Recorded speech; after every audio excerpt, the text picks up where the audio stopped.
and now the color analyst, and we're going to talk about Auburn, kind of where they are now, sitting at 4-2. But Stan, thanks for being with us. Hey, my pleasure, guys. Y'all doing okay today? Man, doing well, thank you.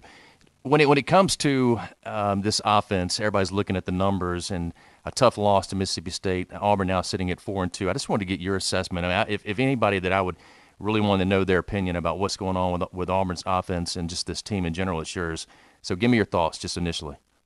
Well, I listened to some of Chip Lindsey's conference, I guess, on Sunday, and I think he hit it kind of on the head. He goes, offense is a unique thing, and I agree with him. I mean, it takes all 11 guys, doing their job and their responsibility, whether it be blocking, running, picking up blocks, catching, routes, and throwing, and so forth, doing their job. And if you don't get that, on a consistent basis, you have problems. And so, I think that's been the case. I mean, it's not anything that can't be fixed, but obviously they've got to go back and look at some of their areas where they, are weak in and need improvement on, and they just need some good things to go good for them. They've just had some bad breaks and lack of consistency and just a combination of a lot of things, Jay, and it's just kind of escalated to them, and it showed last weekend.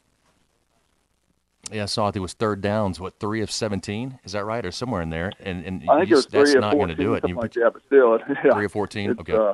Yeah. Yeah, and they are they are a team. Even last year, their goal is to be over 40%, and really about 35 to 40% is not bad, but they have always been over 40% as a team. In fact, at one time last year, they were top 10 in the nation in third down conversions, and this year it's just not been the case. And a lot of that is not as much execution as much as the third down and distance. When it's a lot easier to execute, and of course Auburn had a few third and shorts that they didn't execute, whether it be an overthrow or just lack of push up front. But you can convert a lot more when you're in third twos and third threes, and at certain times this year they've been in the third 8 variety or 10 variety, where it's either a penalty or lack of success on early downs. So that number is down quite a bit from where they want it.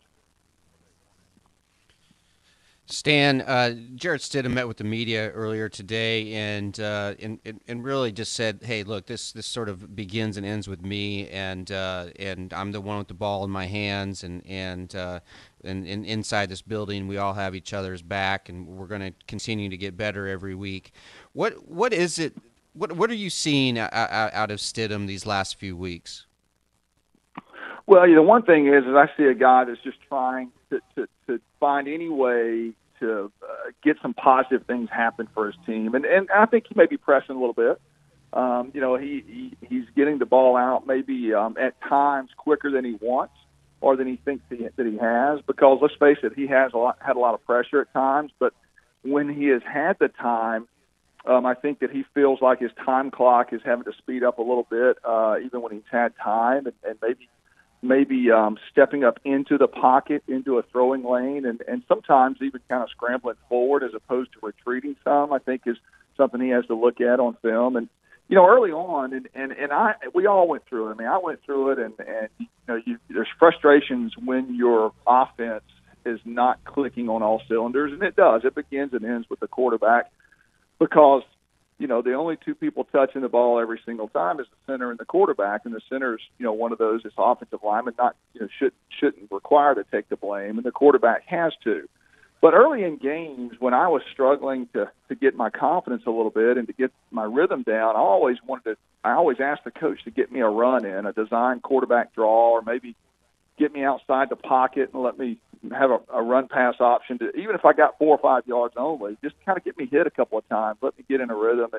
And maybe that's something they have to look at is maybe getting him in where he has a designed run or not a big 10 or 15 yard run, just one to get you kind of juices flowing a little bit. But he's saying all the right things. I mean, I've been there. Jay's been there. It's tough when you have a little bit of, you're trying to press a little bit and not letting it come thorough and natural for you, and hopefully they'll get that back this weekend.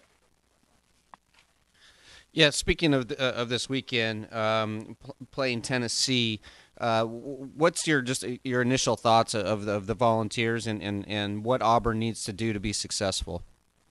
Well, obviously, they got a new staff in Jeremy Pruitt, and I, of course, know Jeremy for years, or just watched him as his coaching style from either all the way back to Hoover High School and then going to college, whether it be, at Georgia, Alabama, Florida State, and so forth.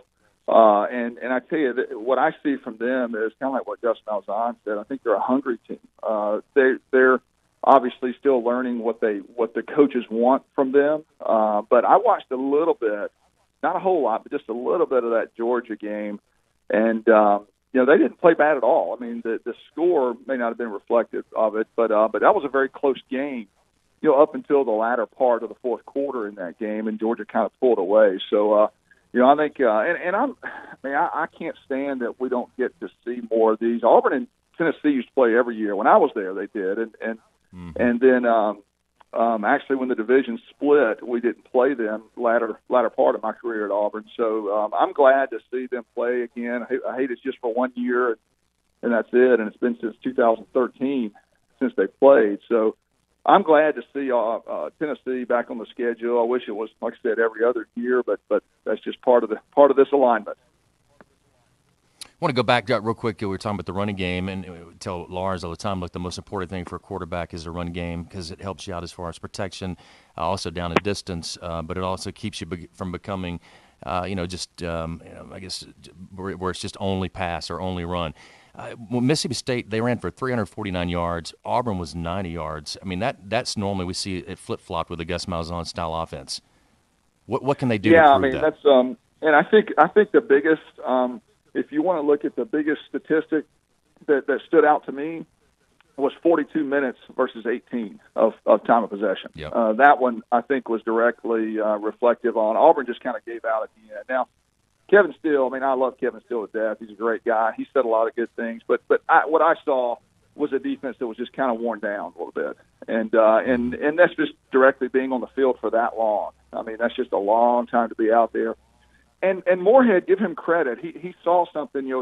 Fitzgerald threw an early pick, should have had another pick, and I think he just made the decision that look, we're gonna change it up a little bit and just try to do a little jet ride sweep, or give it to Fitzgerald up the middle and just see if we can grind out a win. And sure enough, it worked. And they put themselves in 3rd and 2s, 3rd and 3s, 4th and inches type plays, and they were able to convert and keep Auburn out there, whereas Auburn was not able to put themselves, at least early in the game. They had success later in the game, with running and throwing. And unfortunately, they had a couple of bad breaks go their way with Whitlow going into the end zone. What looked like he had possession, but just the angle wasn't good enough to overturn it. And then right before half, but I think the biggest thing is that the 42 minutes versus 18. That's a big discrepancy right there. Do you expect to see any new players as far as being used, guys that we haven't seen so far for the Auburn Tigers this year, that they may want to get more work or more touches on the offensive side of the ball to where they can maybe create some more explosive plays? Well, obviously, I think they're looking for ways and different schemes that they can get the playmakers, the ball, and whether it be Slayton or some younger guy. Schwartz has really had a good year for a freshman coming in. Williams, another wide receiver, and then of course you got Whitlow showed a lot of toughness. Coming out because he had a hurt shoulder, and of course you got Shivers and Cam Martin as well. He didn't see it as much in the second half. So I think they're going to look at any way possible. I talked to Chip Lindsey, and obviously it starts and ends with him, and he's I don't know a coach that's ever put together a game plan to go out there and not succeed. So he's going to go out there and put together whatever alterations, whatever amendments, whatever changes he needs to do to try to put up some points and just kind of get a little confidence back. They just need something good to happen for them, whether it be a pass, a run, or both. They just need that confidence boost, because right now I see a team that's just kind of pressing a little bit, and just instead of just focusing on I'm going to do my job to the best of my ability and let my teammate do his job. I think you got some guys that are pressing, and that happens. It happens when one side of the ball is struggling, and you just got to work your way out of it. Auburn has a history of going on late season runs. Do you think this team has what it takes to do that again? Well, certainly, and I hope so. I mean, obviously, their recent history, they have been able to do that. Now, obviously, it's pretty well documented what they have to go through the gauntlet at the end of the year, and of course, it doesn't change. They have to do it every year, whether it be at home or away. This year just happens to be away. But yeah, I mean, you got Tennessee, and then of course you got Ole Miss. You got a break there. Finally, get a bye week in a couple of weeks, and of course you got A&M is not playing bad at all, and you go out of conference for a game. You got Georgia and Alabama. So sure they can certainly go on a run here. I mean, it would take they're gonna have to get that confidence back over the next 3 or 4 weeks, because obviously going to the if they keep winning and everybody keeps where it is, you're going to the number 2 team in the nation, then you're going to the number 1 at the end of the year. I mean, that's no easy task for a really, really good team. And of course they did it last year at home and was able to win both of them. But going on the road obviously is a tougher challenge. But yeah, I mean, it's they certainly the SEC West is obviously they need a lot of help. I mean, they would need a lot of help with Alabama and LSU up there. But it's not, it's not 100% guaranteed they can't make it. But now they just need to go out and worry about Auburn. Just go out and play each game, with a purpose to get better and see what happens. Stan, as always, my man, thank you. Appreciate your time. My pleasure, guys. Take care now.